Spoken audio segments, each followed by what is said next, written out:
What's up, my beautiful people? Welcome to my channel. If you are brand new, please subscribe, like, and of course share this video. But if you are listening to or watching, let me introduce myself real quick. My name is Mark, and you are tuned in to Trading with a Dummy. Today we have a very special and amazing guest. You may have seen him on the Come Up series as the chart expert. He will make a regular appearance on there every once in a while, but most importantly, he has his own YouTube channel called Zay The Wealth Strategist. You can also find him on Instagram under his new name, Stock Zay, but we're gonna get into it on the reason why his name has changed. He's formerly known as First Gen Wealth. It is now Stock Zay. So, ladies and gentlemen, please give a round of applause for Zay. What's up, my guy? How you doing? What's going on, Marcus? How you doing, bro? I'm doing good. Thank you for coming on. So before we even get started about your background, as you know, my channel is all about finding out who you are as an individual. Because obviously, if you guys want to learn anything when it's stock related, just go to his channel. You know, you can see him on the Come Up series and various other channels where he talks about stocks and etc. But first of all, let's get into this whole Instagram debacle. So your name now is Stock Zay. Jump right into it. Yeah, I want to know. So what happened? Why are you called Stock Zay now? And you only, as of right now, you only have 2 posts. You have 581 followers. Right. You've had thousands of followers. 11,500, 11K or something like that. Yeah. So exactly. What happened? Of course, you know, we got bots and spammers in this world. And so there was a few fake pages, and I believe somebody made a mistake of actually reporting my real page as impersonating someone else. So Instagram deactivated the page. I've resubmitted my information trying to get it back. Even had a few people like say, hey, like you can reach out to this and that person. And ultimately they just kept giving me the runaround. So had to make a new page, got to start from scratch. That's got to be rough. But the good news is, I mean, your YouTube channel is still the same. It's Zay The Wealth Strategist. So that's still good. On Twitter, what's your name on Twitter? It's still at First Gen Wealth. All right, perfect. So that way when you guys... I had to probably do some cleanup. Probably. Yeah, I'm just saying. Because like, clean up. If anyone sees your Instagram right now, they're probably like, wait, this looks fake. This guy doesn't know what he's talking about. So just realize everyone, he got basically reported as being a fake account. He had to start fresh. So by the time y'all watch this, hopefully he'll be over 1,000 at least, because like I said, he had a whole bunch before. But this is the real guy, Stock Zay. All right. Yeah. So first of all, let's get into it, man. Where are you from? I want to know why you got into the financial literacy space, but most importantly, I want people to know why they should be able to trust you. So let's start from the beginning. Where are you from? So I am originally born in South Jersey, but I'm from the Tidewater 757 Virginia Beach area. So, you know, that is pretty much the southern part of Virginia, by like the Chesapeake Bay. So that's where I'm from. That's where I grew up. That's where I was raised. And, you know, I still got family in Jersey. So I got to show love to my Jersey family. So that's where I'm from, brother. You know? So within your family, was financial literacy even an important factor or conversation when you were growing up? So, was that woman your wife? Don't be asking me personal questions. We ain't fucking friends, okay? This is business. No, the only thing we knew about money growing up was, you know, mom ain't got it and don't ask about it. That's basically what it was. Now, are you a single child or you have No, so I got 2 sisters. I got 2 little sisters that I grew up with, and then my father had another little boy later on in life. Like I'm 23 years older than my little baby brother, but so I have 2 sisters and a baby brother. Wow, so he just restarted the time. Basically. Wow. Okay. Yeah, I'm counting down my time already. Shoot, I'm not gonna restart that. That's crazy. But okay, so your entire household was basically you grew up with your mom. Yep, right? Mom. She was married. She married my baby sister's father. So, you know, they basically raised us. But you know, not to get into too much details, but you know, they're now divorced. So you know that says a lot about how that marriage was. Got you. And not putting much of my mother's business out there, you know. So yeah, absolutely. Mom and my sisters. So that was the main party right there. Now, when you were growing up, though, would you say that overall, you weren't aware of any financial issues your family may have had? Did they have any financial issues at all, or was it? It was all. That's the reason why they was divorced, over money. It was always money issues, man. Always money issues. again, we didn't really talk about it, but we knew my mom grinded. She worked 2 jobs to put food on the table, pay the bills. But there was times when the lights was off, because the bill was late or whatever the case. But again, as far as talking about, we didn't even know what financial literacy is or meant back then. So it wasn't talking about financial literacy and building wealth. Nah, it was, at most it was try to save your coins if you could. And that was it. You know what I'm saying? Everything else was, once we got money, it was either pay off a bill or you spent to get some clothes or to get food. But that was the extent. Nobody around me ever talked about money management. Nobody ever talked about investing. Like, I had to learn all that on my own. And I didn't even start to really learn it until later on in life. So as far as just money being a conversation growing up, nah. So let's talk about, you say you learned later on in life. So prior to getting into the whole financial literacy space, what were you into growing up initially? Always math. That was my favorite subject. So between math and just playing sports, you know what I'm saying? Like, I played football. That's how I ended up going to college. But as far as just growing up, man, I would say growing up, the things that I was into was, mom kept my head in the books because she didn't want me to, grow up and struggle like her. So she was kind of a big advocate of, look, you need to go to college, find you a good career so you can make solid money, you can live a decent life. Luckily, I grew up around a group of guys and fellas that had better influences in their life. And so I was able to be privy to that. So like, some of my best friends, they had older brothers who did well. And so they kind of like took me under their wing and, was like, hey, look, these are the things you need to do. So ultimately it was either, hanging out with the boys, sports, right? So that was it. And then mother kept my head in the books. And when it came to the books, it was just really math was my favorite subject. I kind of ain't really like English, history, it was all boring. So like, I always needed a challenge, and math was the only thing that ever challenged me. So yeah, that's pretty much what it was. So I'm glad you mentioned right now that you got your crew that you grew up with basically had their head on straight, right? Yeah. A lot of my that friends, they're doing really, really well for themselves. So would you say it was because of like the environment factor, or was it just that that's kind of what you gravitated to initially? Or I mean, did you have like bad influences in your life where you could have gone the opposite direction and things could have turned? Oh yeah, definitely. I mean, I got friends on both spectrums. I got friends that's locked up, and I got friends that's actually out here doing well. And I think I'll say, yeah, I chose, to go to the left, right? I could have went right and, been one of those guys that was acting up, been in the streets and all of that. But number one, my mother she won't let that happen. She was in my ass. So, she was like, you're not going into the streets. So being that was what it was, I tend to hang around the smarter guys, the ones that their parents was like, no, you going to college. Again, being around them and then being around my friends who had older brothers and would talk about college, they glammed it up a little bit. They told us about the parties and, the fun side and all of that. So it seemed enticing, like, oh, plus, I kind of wanted to get out the house. I didn't like being stuck in the area I was in, as far as just I love to travel. So one of the things I did growing up was over the summers I would work with my uncle on he was driving moving trucks. When people move over the summer from state to state, saying he would have road trips. So he would take me on those trips and, I helped him move boxes, a little stuff. He paid me a couple bucks. But the biggest part for me was just the traveling, going places, seeing different stuff. And so for me, that stuck with me during my teen years. And so as I got older into when I was about to go to college and all that, I was ready to get out the house. I was like, yo, I'm ready to move. I want to go see the world. Like, get me out of here. So when you were growing up, your reality basically was you always aspired to go to college because they hyped it up for you? Yeah, I was like, look, man, I wanted to, well, yeah, it was a couple reasons. So it was hyped up. Number one, nobody in my family had even gone.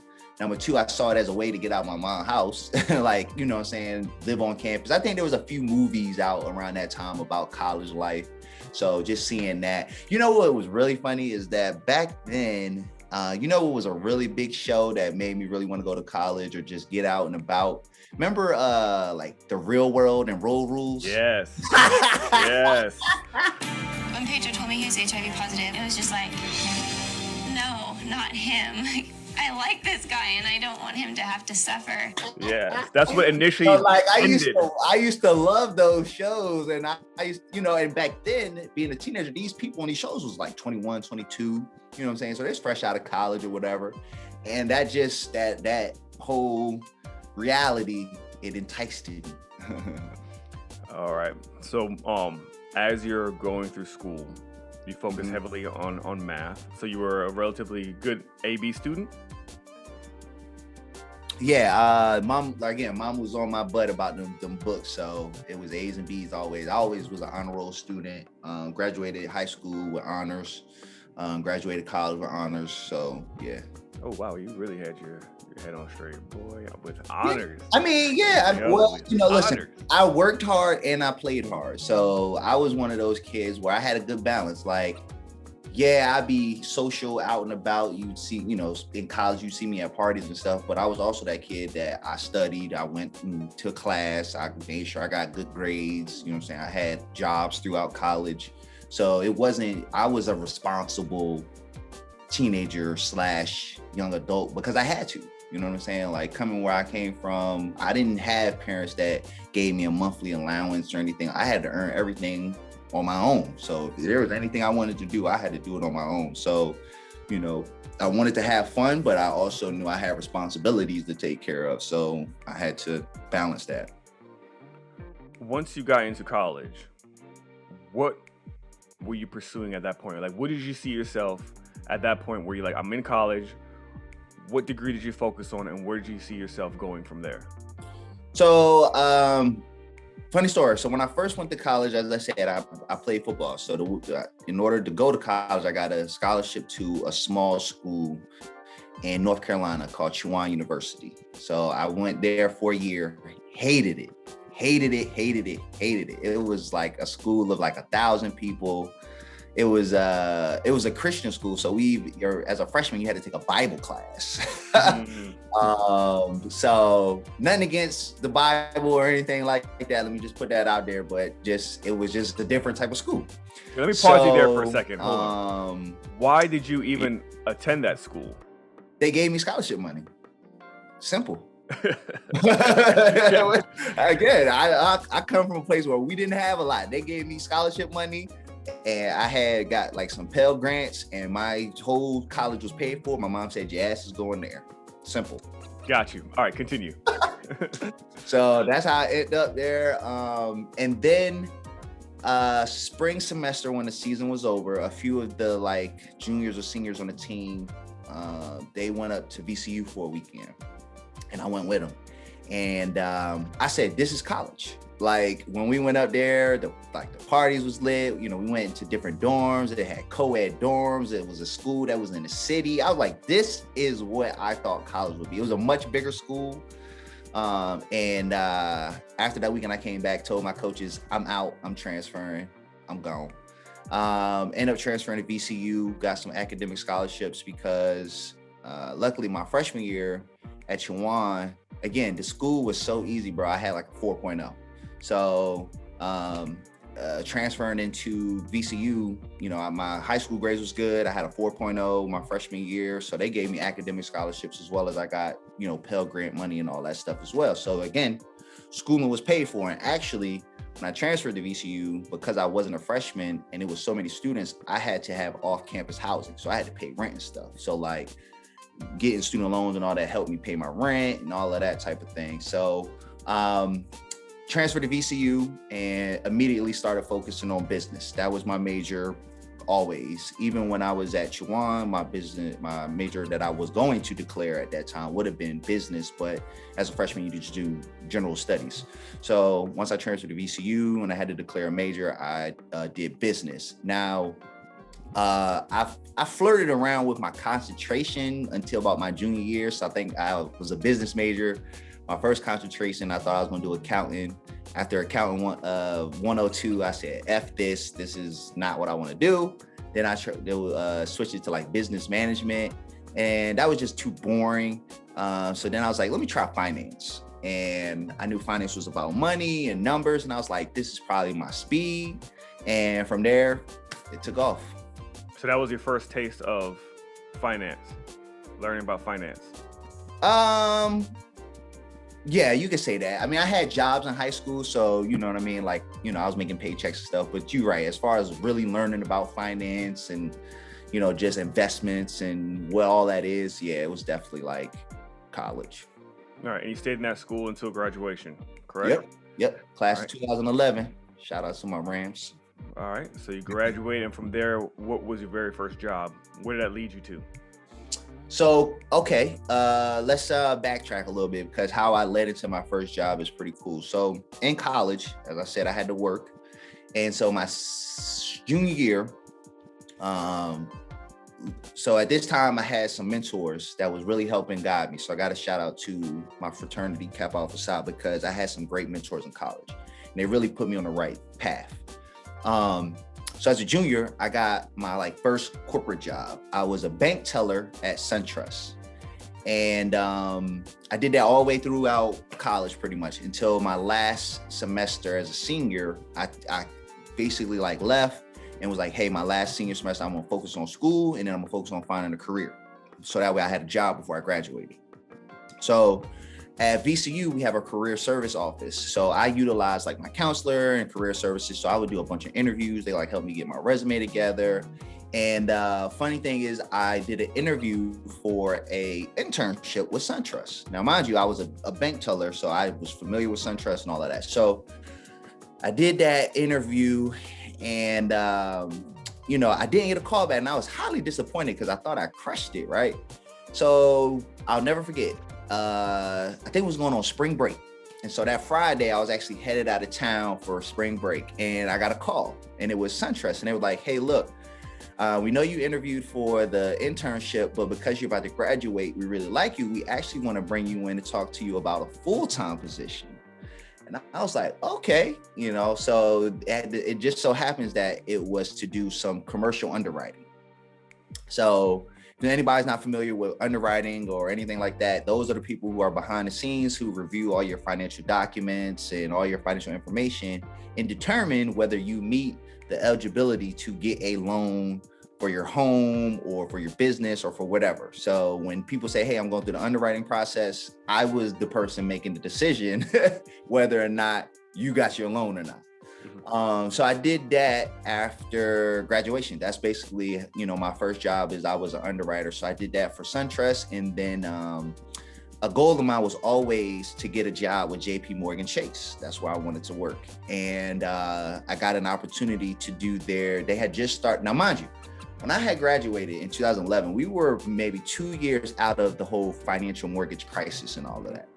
So at this point in time, everybody's hiring for mortgage credit underwriters because everybody's refinancing, just the whole blow up.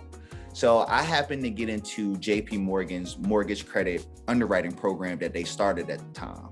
So that after graduation, that, you know, I did SunTrust for a couple months, and then I had an opportunity with JP Morgan, as well as I was going to be able to move. And at that time, I wanted to get the hell out of Richmond, which is where I went to school at. So I was like, I'm taking this. So after a couple months at SunTrust, I ended up going up to Jersey for the training with JP Morgan, and then that took me to Texas. And now, mind you, I got to Texas, this was about 2012. All right, and you worked there for how long? I was there for about a year, and then another opportunity presented itself for me to get into a management program with Geico, and that actually brought me back to the East Coast. And this was probably 2013, 2014. Wait, so that was a complete opposite career shift there, right? It was. So mind you, I've always been very purposeful with the things I do in life. I'm always thinking 3 steps ahead. So I'm like, all right, if I want to get to D, what is the ABC that I need to do in order to get me to D? So I always knew that my main dream was to be a CEO of a company, right? So I knew I had to have a lot of experience in different areas to learn how business operates. So my thought process was, I'm just going to work my way up through the ranks. And I always thought about what were the jobs that would give me the necessary skills to just, you know, learn, different aspects of a business. So when I got, underwriting was cool because it got me an introduction to just the corporate world and banks in general. But I knew I wanted to get into management. That's ultimately how you work your way up a ladder. So I had to find a program that did that. And, it just so happens that Geico has a good reputation as a good company to work in. And they had a management program. Now, I know you and we end up speaking about Bitcoin at one point. So you're at Geico, and that lasts until when? What year? So I left Geico around 2017. And that's when Bitcoin really blew up. Correct. Right? Yeah. All right. Yeah. Tell me a little bit about that, because I know you and we talked offline about it, I think, and you had mentioned that at that point, that's your first time actually educating people, right? Kind of having some sort of platform. Yes. But what made you decide to do that to begin with? Like, so you're sitting there, you're in Geico, you're working full time at Geico, you have had all this experience already as an underwriter and managerial budgeting, and then at what point did you decide, you know what, I'd like to educate people a little bit on something? So, okay, let's talk about it, right? So, all right, 2017 is I left Geico to go to Capital One. And when I went to Capital One, I actually worked in their cyber division. So I was working in the cyber department on the cyber resilience team as a scrum master. So I was basically just a PM. But in that time, I got to work with some dope ass teams, and I learned some cool stuff about cybersecurity, all that stuff. Well, those guys are big into cryptography, right? We had a cryptography team. And so they would talk about Bitcoin and all of this stuff.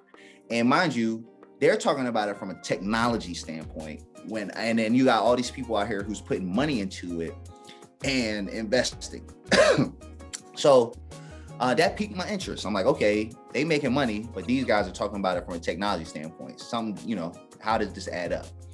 So I got to talking to them, and they was like, look, man, a lot of people are going to lose a lot of money, like, because this stuff, because they don't understand the technology, these are basically pump and dumps. Like, you really need to understand what is the technology behind these coins to know if it's really going to work.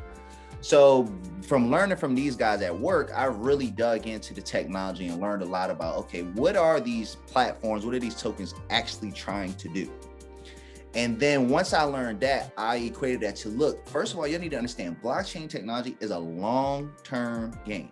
Now, I've always had the basis of long-term first. I got that from Warren Buffett. I got that from all the people that I ever learned, that when you talk about building wealth, it's all about the long game. So for our people, I know that we are very tempted by get rich quick schemes. We often fall for those. Like, we always want to flip a bag, turn a bag over, make some quick money. And I knew that at the time, the way that Bitcoin was running, I knew it was going to be a crash. Like, I knew it wasn't going to end well. So I wanted to protect people. I wanted to protect our people. Like, look, if y'all going to run out here and put your money into this, just know this is not going to keep going up forever, and you need to be in it for the long game. And so that was my first foray into educating people about investments and just investing in general, is that I wanted to save people from the 27 Bitcoin crash, because I knew it was going to happen. At that point, did you have a lot of money invested in Bitcoin? Yeah, we were actually putting money into Bitcoin. I made a few bucks on it, and then I pulled mine out, and thank God I did. So it was like right before the crash? Yeah, it was right when the Bitcoin, that 2018 bear market happened. Yep. Man. See, now I will say this. I kind of messed up, because had I known what was going to happen in 2020, I should have kept everything I had. I definitely would be a millionaire for sure, because like some of these tokens that have blown up, like, not like I had some Bitcoin, I had Ethereum, but Dogecoin example. Now, I hate Dogecoin. I'm just going to put that out there, because it's not a real project, right? It's not real technology. Granted, I know a lot of people made a bag. I'm happy for y'all. But at the same time, it's like disrespectful to real blockchain projects. However, back then, I was just putting money in everything. Literally, I had bought Dogecoin you got people out here who bought it when it was like a penny. Mm-hmm. Man, I had so many coins when it was like 0.00. It was way less than a penny. So Dogecoin has been around for years then. It's not Yeah, like something that just Dogecoin popped been up. around for a long time. Dogecoin was around back in 2017, 2018, and they would do the same thing. They were pumping up and they would dump it. Like Dogecoin has a long history. Okay, yeah, I don't think a lot of people are aware of that. I think a lot of people just assume that it was like some brand new coin that appeared last year. Nah. Oh, And okay. People been holding Dogecoin since 2016, 2017, bro. All right, so that's dope. So you started your first little group of educating individuals in cryptocurrency. Yep. How many people were you teaching during that time? I think that group had got up to roughly about 100 people or so. And you were the main guy teaching it? Yeah. Back then I was a crypto coach. Nice. All right. Just a quick story though, by the way. I actually, I wish I had known you back then.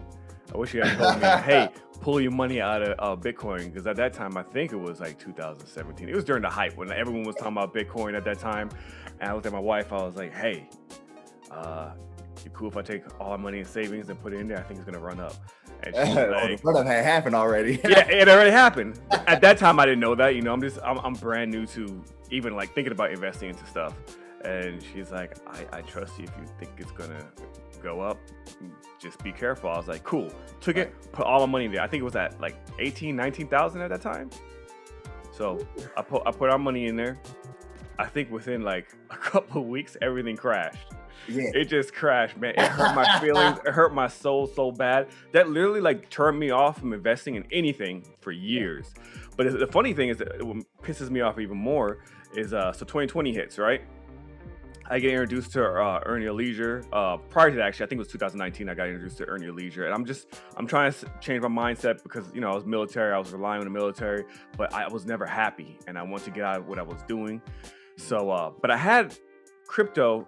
I had stocks, not stocks, but I had cryptocurrency on Coinbase, specifically Bitcoin. So here I am. Market Mondays pops up, the Come Up series pops up, and I'm trying to find money. Where can I get money? And I'm just like, oh, I remember I had invested in Bitcoin a couple years ago. Let me get into my Coinbase account. I'm like, all right, cool. Took everything out. 1 month later, it ran up. And I'm pissed. I'm pissed because I could have had a good bag, man. And I'm sitting there, like, it never worked out for me with crypto, man. It never worked out for me. Even now, like, I hate crypto. I stay away from it. Look, I know some people make a lot of money on it.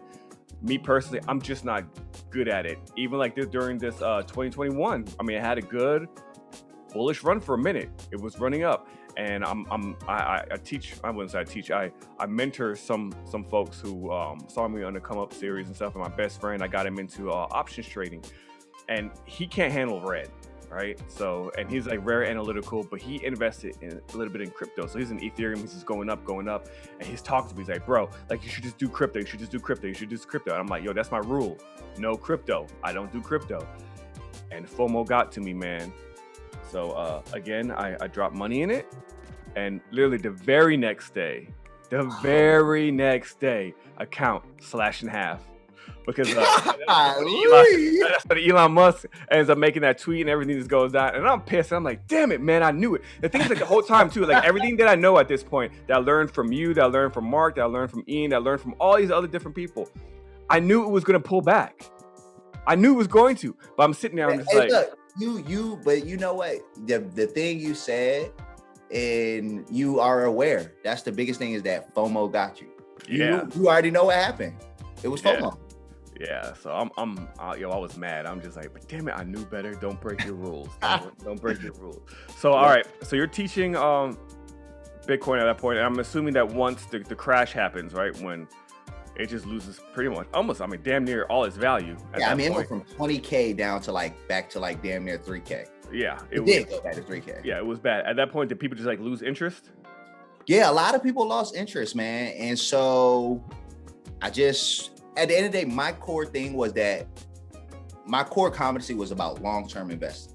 So people lost interest in crypto, but I was like, look, you still could be investing in stocks long-term. Like, wealth is a long-term game period. No matter what it is you're trying to invest in, it got to be for the long term. Whether it's crypto, stocks, real estate, you need to have a long-term vision. And so when people just lost interest, I just, I wouldn't say I went dark, but I just, was like, well, I'm gonna just focus on getting back to the original thing, debt management, budgeting, just basic money management skills of helping you build long-term wealth. And so I just kind of made a quick pivot because, people weren't messing with crypto. So it was a dead subject for a little while. Okay, that's it. Screw you guys. I'm going home.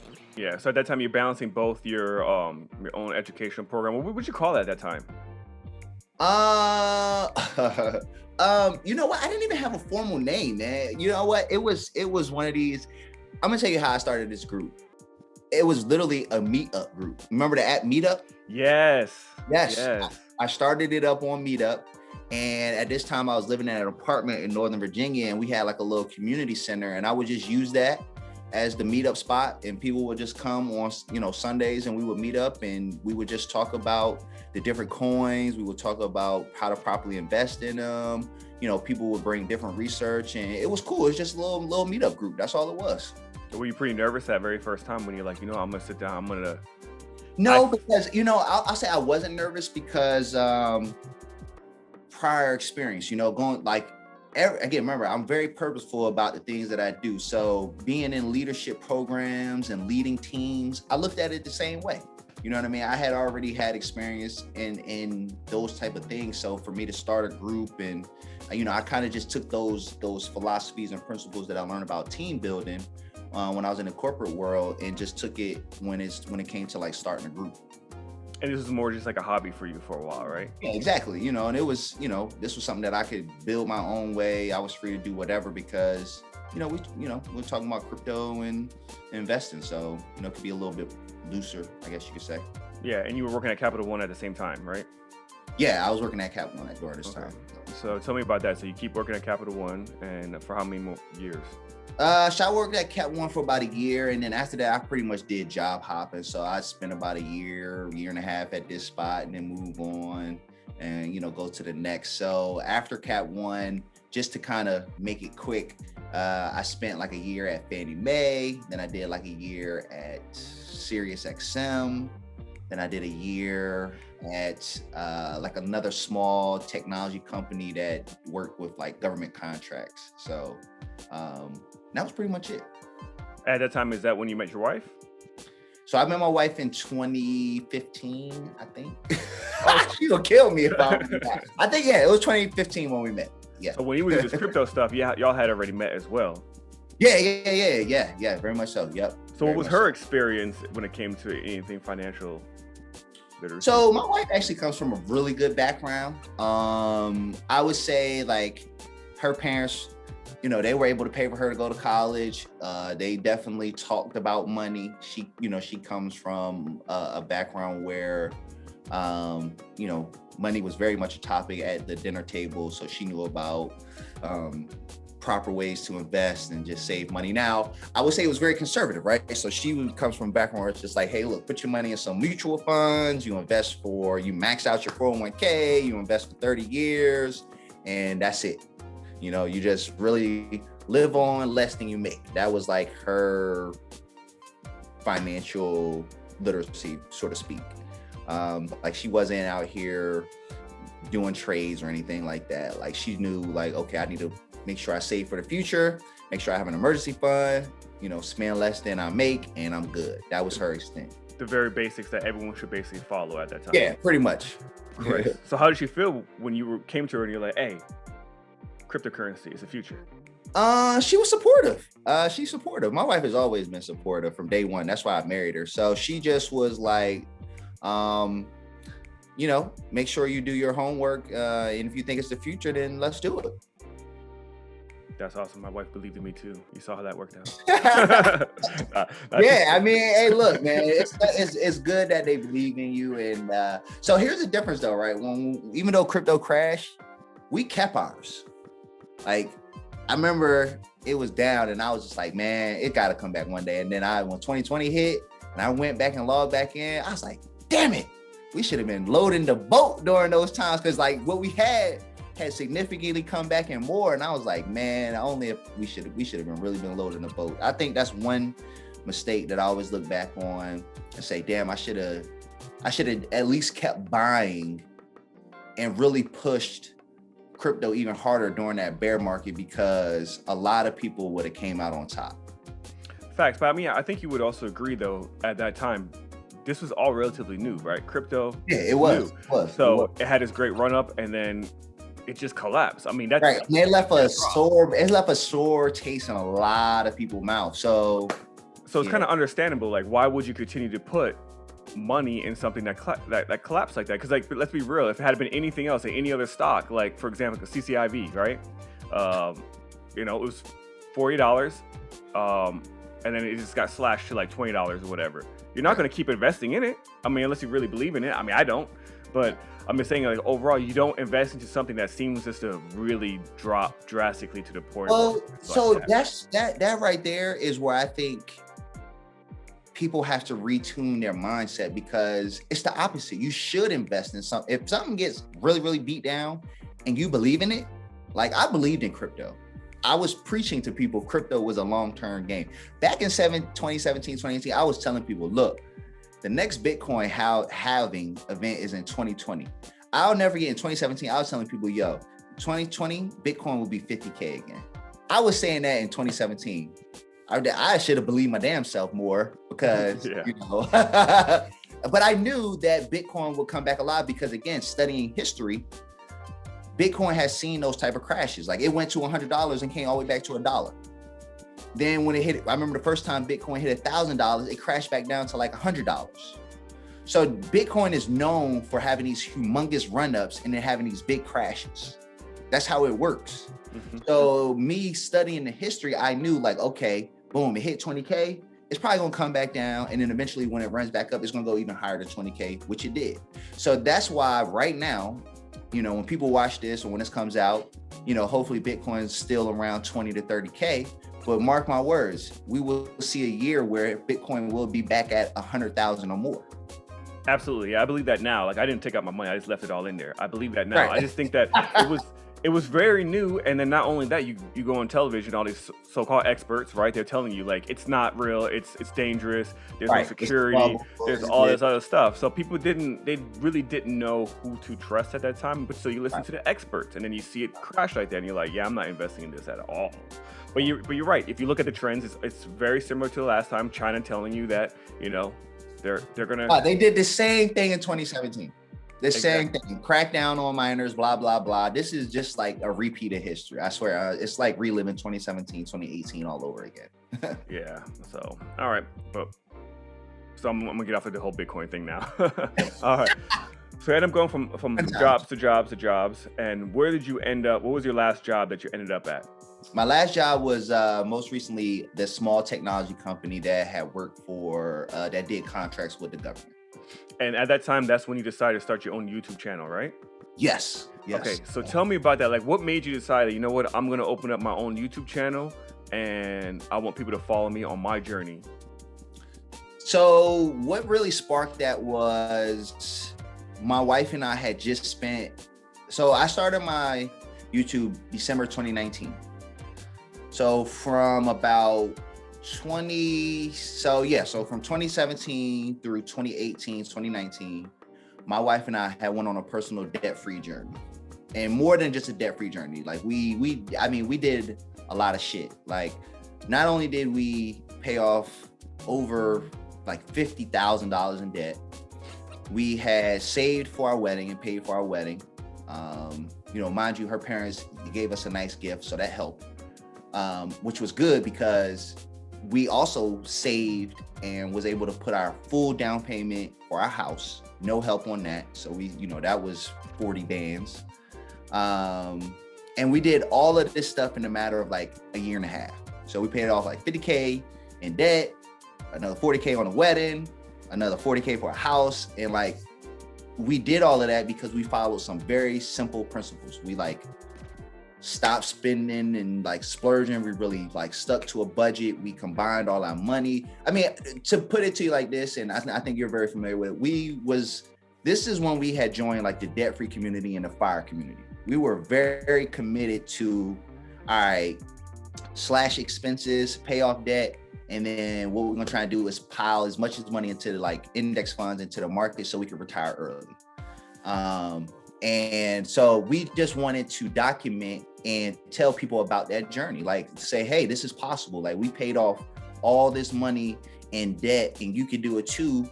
And show you how. Like we did the snowball method, and like so we were kind of like teaching people those type of, again, to my core, like those core money management principles of how you budget, pay off debt, how you start building wealth, because that's like the foundation. Being debt free, being able to really utilize the capital you have to really start building wealth. If you have debt and you don't manage, budget or manage your money the right way, it's hard to build wealth.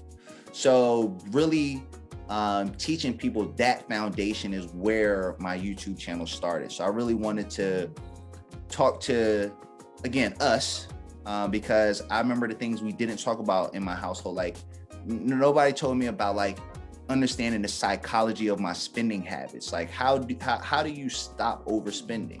There's ways that you can do that. And so really talking about those things and sharing how I was able to curb my spending and share how I was able to overcome a gambling addiction. A lot of people have gambling addictions, and it's kind of like a sore spot or a sour thing to talk about in society. But, people deal with gambling issues all the time. And, sharing how I was able to overcome that. I mean, you'd be surprised at how many people actually reach out and like, yo, man, like, I'm glad you said that because I have a real big issue with gambling. And like, I'm hoping that the stock thing can help me with it, because I'd rather put my money into something more useful. But so that's just really what it's about. It's just sharing my experiences, sharing me and my wife a journey on how we plan on becoming financially free. Now, what initiated that conversation between the two of you to begin with? Like, you just sit there one day and you stumble upon the FIRE movement, or were you just like, we got? It's always started with me. So, my wife, she's very, she's not too big into it. So for me, it was just, okay, so, right. So something I kind of swept over, right? I had a little bit of a gambling issue. So that I had to really figure out, how can I break that? Now, because my father wasn't really there, I didn't really start to grasp that how bad of like gambling runs in my family. Like I come from a line of gamblers. I didn't really know that. Like Jesus, like my grandma, my dad, uncles, I mean, they are huge gamblers. And then so when I found that out, I was like, all right, clearly my family has an issue with it. I need to find a way to channel that energy to be more constructive. Right. And so that's when I was like, all right, well, what can I do? I started reading books. That's when I found like the debt-free community, the whole FIRE community. And I was like, all right, this is how I can channel that energy. We're going to focus all of that energy into being debt-free, investing, and doing all of that. And so that's kind of how I got led into that whole community. During that process, would you say that at one point or another, you may have relapsed a little bit? At all? Because I know like a lot of us, we start saying like, for example, even like when it comes like, for example, I'm gonna start hitting the gym. Everybody on January 1st is like, I'm gonna get in shape for the year. I'm gonna get a gym membership. I'm gonna eat better. And it lasts about 4.5 weeks. And you had that burger, you had that donut, and next thing you know, you fell off. So did that happen at all with you guys when you were going? I don't know, because we had a lot riding on us making the right decisions. So like once I got into, we got into that was this, now mind you, this was about early 2018. And like I said, we was trying to get a house, we had a wedding to pay for, all of that. So that stuff kept us really focused. So there really wasn't an opportunity for us to lapse because we just had a lot riding on us that year. So no. Nah, but that's dope. So 1.5 years, basically debt free. Yep. Literally, the only thing we got left is my student loans. And because they, was like, hey, no student, I was like, man, fuck them loans. I got you. I'll pay them later. So in 2019, you started a YouTube channel. You guys started recording your whole process. When did you start the whole your training program again at First Gen Wealth? When did you start that? So that just got started last May. So we started with the YouTube channel in 2019, and we were just sharing how we got out of debt and stuff. But then ultimately that led into, okay, this is how we're investing. And then that's kind of when I started to see the jump in my channel. I guess people don't really give a crap about budgeting and stuff, but once you start talking about investing, then it's a game changer. So once I started talking about, well, hey, this is how we started to invest, then things really started to pick up. And then once I got into options trading, I was like, well, let me do this for a little while first. And then I started to share that journey of like, hey, I got introduced to options. I'm gonna start sharing that. And then from there, things just kind of took off. And that's what you and I would say probably met was, I'm assuming you got introduced to options trading through the Come Up series, Mark Monroe? Actually, no. So I got introduced before the Come Up was even out. Like I started options trading like early March, like right around the crash time. The Come Up stuff, they didn't come out until about like May or like around that summer. And then I know he did the episode on EYL probably that was like April, May or something like that. I believe so, yeah.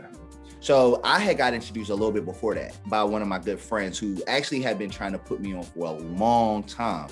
He had been trying to put me on for a while, but it was so complicated. Like so I had another friend, another buddy who had been trading for a while, but every time he would like try to explain it to me, he would be like, man, you got to know the delta, you got to know this. And I was just like, bro, this is complicated. Like, no, I am a chart guy. I know when something is cheap and I know when to buy it because I know it's going to go up. Like I need something simple. So I just was like, nah, this ain't for me. This ain't for me. And then one day during when the crash happened or whatever, because I was a swing trader, so I would just buy stocks low and sell them high. And I would make a pretty decent profit on that. So my boy was like, yo, look, man, I know you're a swing trader, but I'm telling you, if you try options and do what you're doing, you could probably make a lot more money. I was like, all right, man, like explain it to me. Like, make it simple so I could try to understand it. And maybe I'll try it. He was like, all right, look, I'm gonna make it simple. He was like, you know what? I know you like to gamble, so this is how I'm gonna do it. He was like, a call just means you making a bet that the stock is gonna go up. And he was like, you just need to give yourself enough time for it to go up and you can make money. He was like, a put is a bet that the stock is gonna go down. He was like, that's it. And I was like, all right, cool, I'm gonna try it. So I never get. I did my first option trade, it was on MGM. And because back, when the pandemic happened, I was like, oh, MGM is definitely going back up because it's so cheap. Mm-hmm. And I was right. Like it went from like $20 to like $30 or whatever. And I made a bag and I was like, wait a minute. This is different. How did I make all this money? It only moved like $10. And I was hooked. So after that, that really sparked my like, okay, I really need to dig deeper and dive deeper into this and really learn this. And then, I started to do my own research and then like Mark came along and then like the whole options, it just started getting bigger and bigger and bigger because, people was getting introduced and making a lot of money. And, again, then you had like all the gurus and all of that stuff come out of nowhere. And I never proclaimed to be a options guru or anything like that. I was literally just sharing my experience and my journey. And, people want to attach the whole expert thing to my name. That's cool. But I never proclaimed to be an expert or anything like that. One thing I do is I'm a constant student. So I'm always learning and I'm always sharing what I'm learning. And so I guess when you do stuff like that, people kind of see you as, a guru or whatever. But that's kind of like how it all started. Yeah, that's like I said, that's how I found you. I think I was watching the Come Up series and Mark went over the whole rolling fours.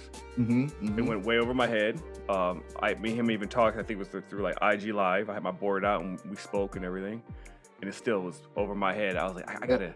So I Googled it. And at that time, I YouTubed it. At that time, you were the only person on YouTube who was talking and breaking down the rolling fours. And I was like, yo, this dude's cool. And that's what I ended up reaching out to you. And but you knew me through something as well. I forgot what. But you were like, I seen you somewhere before. It may have been one of the. It was Earn Your Leisure. Huh? It was probably Earn Your Leisure. Yeah, probably. Because were you ever part of that community at all? I mean, I used to watch Market Mondays. I still do. Oh, okay. All right. Yeah, and that's how we end up. I'm open to learning. Anybody that look like me and that is teaching financial literacy, like I said, I'm a student of the game. So I'm always going to learn from any and everybody. So, some early influences on me is, like shout out to Ian. Like, he was a big influence on me as far as just, like I learned a lot from him. Shout out to Wall Street the Trapper, learned a lot from him. Shout out to Mark, learned a lot from him. I mean, then just being in the fire and debt-free community, there's a lot of people that as a Black community, we're very disconnected because there's this whole investing community where everybody knows a certain set of names, right?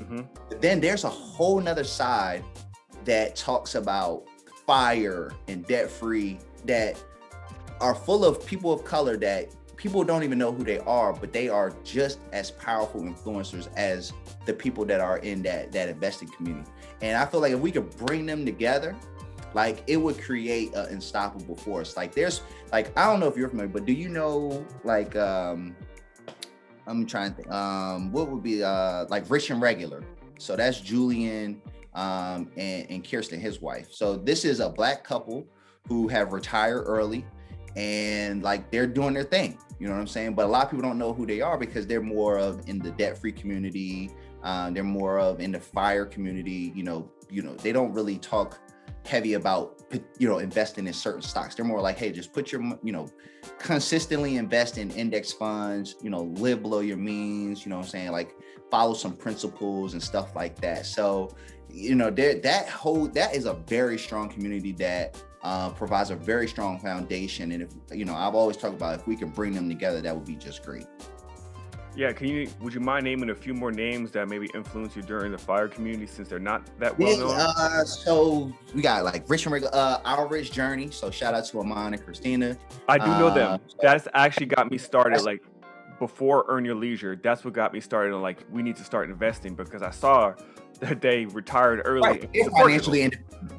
Right, yeah, exactly. They're retired and they live in Portugal now and got a nice house. You know what I'm saying? So shout out to them. They were a big influence. So shout out to Amon and Christina. Like we used to DM them a lot. Ty and Talent McNeely. I think it's hit.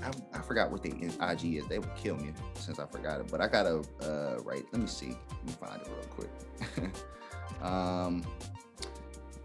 So that was another influence on me. A guy named George Pitts, Monetize Everything is his platform. He was a big influence on me. Who else, man? It's a lot of people in that community. I'll have to send you like a list of names. Saying you can like definitely check them out and stuff like that. But so there, again, it's a whole nother segment of influencers out there that they may not be on getting recognition like the Ians and the Marks and all of them, but they provide some really, really good information and content. That's definitely dope because I think that's what we're missing a lot of times because everyone knows that the main players, like I said, you have Mark, Ian, Wall Street Trapper. But other than that, there's really not that many more that I can think of. That's the issue. There is a lot more. We just correct, but we don't know about them. Right. Correct. So that's why I'm hoping to try to bring some of these people on so people can get a little bit more recognition on that. Yeah. All right. So tell me about your program, man. So you got it's on First Gen Wealth. You can go to your Instagram, as I said before, at Stock Zay. You can click on there, and then so tell me about some of these programs that you offer. Yeah, so my programs that I offer. So number one, I offer some courses as well as a private support group, right? So the programs or the courses, of course, my ACE, which everybody knows me for as far as just charting. So I have my How to Read Charts for New Investors, and basically that course is just me breaking down everything that I know on how to read charts. So I break down how you read the candlesticks, how I go through the Elliott wave theory. Gap fills, support resistance, literally when people see me on IG busting it up on charts, they're like, yo, you're so good. Well, if you want to learn how I do it, I put everything that I know into that course, and it's got all 5-star reviews, just to put that out there. Oh, did I say that out loud? And then I have 2 other courses. One is just the, foundational basics for options trading. So, we go through pretty much everything options trading, talk about the Greeks, what they are, calls and puts. It's for anybody that's new and just getting into options trading. I recommend this for you. But if you've already been options trading before, I usually be like, if you've been trading options before, I'm not sure what you're going to really get out of it. You might as well just take my How to Read the Charts course because that's what's going to really take you to the next level. And then I have a fundamental investing course. And so this is for people who are like, you know what, I don't want to trade. I'd rather just, invest in some index funds or just buy stocks and let it be. I have something that really, caters towards those type of people as well, because again, a lot of people will try to say their way is the best way. I always say, look, there's thousands of ways to build wealth. You just need to pick which way is best for you. So if you want to be more of a buy and hold long-term investor, trust me, it works. If you want to, trade options, you can do it that way. It works. If you want to mix it, you can do both. It works. It's all about what is comfortable for you and what works best for you in your situation and your money, because we all can achieve wealth. It's just a matter of sticking to your plan and saying what is wealth for you. So that, and then of course the private support group, which is we have a private Slack group, as well as we do bi-monthly Zoom calls where we do strategic coaching. People can ask questions. We'll review charts. We have special guests come in. We share strategies. The whole 9 yards. So pretty dope community to be a part of. We got a lot of smart people in there who just are constantly sharing and just helping each other build wealth together and just, reach those goals. Yeah, and that support group is called Run It Up. Yeah, so my class is, it's called the Run It Up group, the Run It Up family. Shout out to the runners. That's the name of it. All right, and if you guys are curious about it, you can click on the link below. I reviewed it. I was in a group. I loved it. So spoiler alert, by the way. But if you want to see exactly what you get in being part of that group, just click on the link below and you can see the video. I kind of dive into it and stuff. So I would say this. So I do want to talk about this real quick. You do this full time now. This is like your job, because at one point you were working at that private tech company. You were let go. Yeah. And you believe, and it happened probably at the worst time possible, right? Yeah, it happened like shit. I was about to have a baby. Like it was right before Christmas. It was during the pandemic. Yeah, it was just a terrible time, man. Yeah, but still, you did you freak out? Nah. Well, don't worry. Don't worry. I'm not gonna do what you all think I'm gonna do, which is just flip out. Okay, let's say this. I didn't freak out because at that point in time, I had been building my side business, which was the community and the courses. Mm-hmm. And it was doing good. It was starting to pick up. And so honestly, I saw it as an opportunity to take that leap of faith. I kept praying to God and asking God, like, look, something got to give, because I was stretched between the community, trying to trade, and this job. And I was like, yo, something got to give. Like, I don't know how I'm going to manage this job, the community, trading. I'm about to have a baby. Like, what's going to give? And he kind of answered it. Now, it happened so sudden that I was like, damn, like, I wish I would at least had a little bit more time to prepare for it. But honestly, it was a blessing in disguise. I took it as like, you know what, this is my opportunity to finally step out and do my own thing. I've been wanting to do it for a while. And so this was that chance to just jump off and, take that leap of faith. And I did it. So if I were to say what I do full time, I would say mainly my first job is trading. Like that's my main breadwinner. Behind that, yes, I like educating people. I have the community, the courses, and the group. And so, yes, I do that full time as well. Yeah, I definitely believe everything happens for a reason. Because let's be honest, would you have quit your job had you not gotten fired? Probably not. I would have been just keep collecting that money and just stayed there and try to keep balancing it. Yep. I probably wouldn't quit. But now you got your own thing. You're officially an entrepreneur. You've been doing it since December, you said, so several months now. And I see you in a group. You're 100% active in there all the time. So this is your thing, and congratulations to you. So where do you see yourself moving forward? Oh man, that's a great question, right? Because I literally think about this all the time. Like, I've kind of reached a point where we are really close to saying, hey, we are truly financially free, right? And when I say truly financially free, that means my wife won't even have to work no more. We're not quite there yet, but we're getting there. And so I always think about that, like, okay, when money is no longer a topic for us, right? Well, I won't even say a topic. It's just not a concern because we have it. We know what we're taking care of. We're not really worried. What else is out there for me to do? I think and that leads me to, well, what's next? So I think for me, what's next is to continue doing what I'm doing now, which is, spreading that good financial literacy gospel, and continuing to build the community and just helping others achieve financially, economic freedom as well. But outside of that, man, I just want to travel. I want to, take my family and be able to see the world, be able to experience the world, live life on their own terms. And that's really it, just to continue to give my time back. I'll probably find some charitable things that I want to do, but again, outside of just teaching people financial literacy and just providing a good life for my family, that's it. I'm a fairly simple dude. All right, awesome. So just to wrap it up here real quick, because I really do appreciate your time. I like to, because again, trading with a dummy, we all have made mistakes at one point or another. What was your worst trade that you have ever made? Worst trade. So when you say worst trade, is it like how much I lost, or it was just like, damn, why did I even make that trade? Damn, why did I even make that trade? Like, I knew it wasn't a good trade. Why did I do it? Okay, let me think about that. Man, what was my worst trade like when I be thinking like, why did I even make that trade?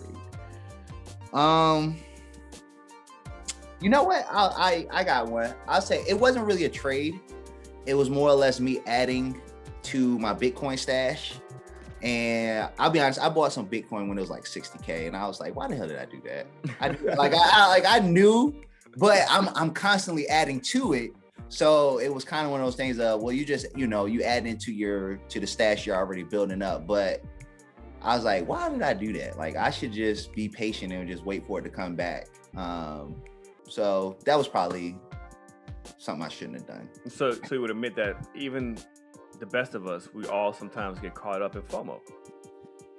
Yeah, you could say that. But again, here's the difference in between getting caught up in FOMO and having a plan. Even at buying Bitcoin at 60K, I'm cool with that because my expectation is that in 5 years, Bitcoin will be $1 million anyway. So I don't care. So, I mean, could you say I FOMO'd into it a little bit, but I'm not. Here's FOMO to me. I bought it at 60, it dropped to 30, I sold it because I was just chasing the trend. Got you. I didn't do that. I knew that it could come back down, but again, I have a 5-year plan for it. So even if it does, I'm just going to buy more when it gets cheaper anyway. Got you. And what was your best trade that you've ever made? Best trade I've ever made. Best trade I've ever made. Ethereum. Would you get like super low? Yeah, I've been buying Ethereum since it was $100. Oh yeah, you're winning. Yeah, I knew Ethereum was going to be the coin of the future. So when Ethereum first went to like 1,200 back in like 2017, I was like, man, if this thing ever comes back cheaper again, I'm loading up. And so during the bear market, I mean, Ethereum was going for as low as like 100 to like 120 a coin. So I was buying. Like, oh, you know what? I got one that's even better. Binance Coin. That was the coin that I was really loading up on. So Binance is a platform where you could trade crypto on. Mm-hmm. So when those tokens came out, Binance Coin was like $1 a coin, right? And they was going for $20. So I have a shitload of those. And recently they went up to like $700 a coin. So I logged into my Binance account. I was like, oh my God. Like, whoa, what happened here? So luckily, and then the funny thing is I never created my Binance US account. So I was actually kind of nervous that I might not be able to even recover those because they were stuck. So luckily I was able to recover them. So everything is fine and dandy. So again, I'm sitting on a nice load of Binance coins that, well, they don't look too good now because the market's back down. But again, 5-year plan, I ain't worried. Correct. So I hope that everyone's listening. You guys kind of have been hearing the same thing over and over, which is just hold hold and continue to invest. Unless you trade in options, don't hold those. Yeah. Let's talk about that. So real quick. So people got to know the difference between investing and trading. Correct. Yes. Can you please break that down? Because I think a lot of people, especially within our community, a lot of us got introduced to investments and trading period last year when 2020, when the pandemic happened. Everyone was like, I don't have a job, I don't have much to do, I'm going to start investing. Earn Your Leisure blew up, the Come Up series blew up. So everyone's talking about investing now. I'm damn sure I see it on YouTube consistently and TikTok now. It's either that I'm just constantly looking that stuff up, so the algorithm is just showing me that. But it seems like once 2020 happened, all of a sudden it's everywhere.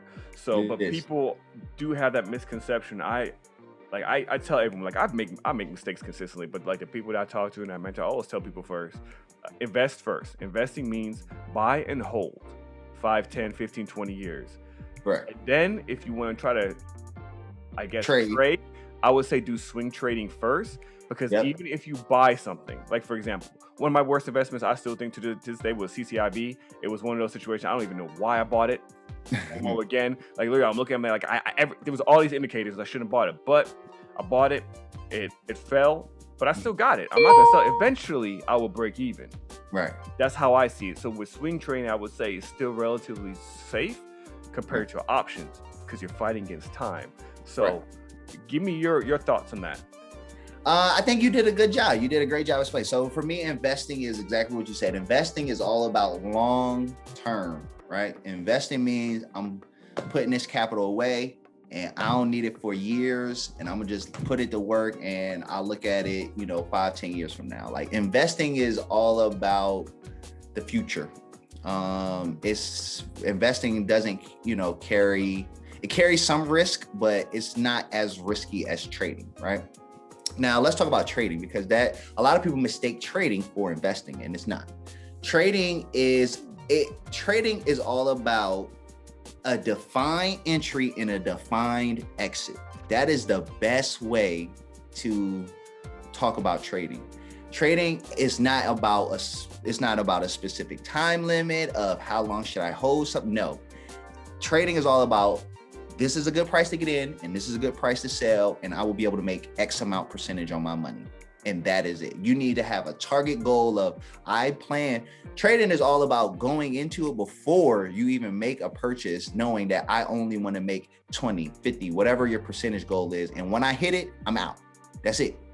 Like, it is very structured. Whereas with investing, it can be a little bit more loose, right? Because again, you have a long horizon to invest, and you're building you're building an egg. So what I always try to tell people is like, look, if you're investing, meaning for the long term, meaning you don't need to, it's not no quick flip, you don't need this money, you're not trying to turn over profit really fast, then all you really need to do is start putting away $500 a month. You can put it into an index fund. You do that for 20 years. More than likely, you'll have $1 million at the end of that period. Simple math. Now, for those who be like, well, I want to make an income. Well, you're talking about something different. That is now trading, and you need to develop skills to trade, because it is not as simple as investing, right? When you look at investing, you could just pick a good company that that's going to be around for years to come, and you could put money into that, and more than likely you will make some type of return. Like, if you put your money into Apple, Microsoft, one of the best companies, and if they last for 20 years, you will have made money on that money that you invested in them. Whereas with trading, you can't just do that. You can't just go pick any company and put money into it and say, oh, well, I think in the next month or so, I'm gonna make money. No, it don't work like that. Like, trading it requires skills. It requires more in-depth analysis. Like, there's a lot more to trading and generating an income from stocks than it is just saying, hey, I'm going to put my money into a vehicle and let it grow for the long term. You feel too many people are just jumping straight into trading without having the fundamentals to even properly do it? A lot of people are jumping into trading thinking that they're investing, and that's why they say 98% of traders lose their money, because they don't have the right mindset. Mm-hmm. And that goes with options as well. I mean, do you consider options an investment or trading? I consider options trading. Like, I consider, you're right. You should be trading those. Those aren't, if you want to hold something, buy shares. Got you. Yeah, because I had that discussion with someone before. They're saying, "Oh, it's trading when you have options that you're just doing like a month, 2 months, 6 months." But it's investing if you do over 2 years, the mark method. I'm like, nah. That to me still that's trading. Technically, right, an investment is something that if you hold it for longer than a year, it could be considered an investment. And Elite, you could consider that an investment. You just have to be careful, as people have learned now with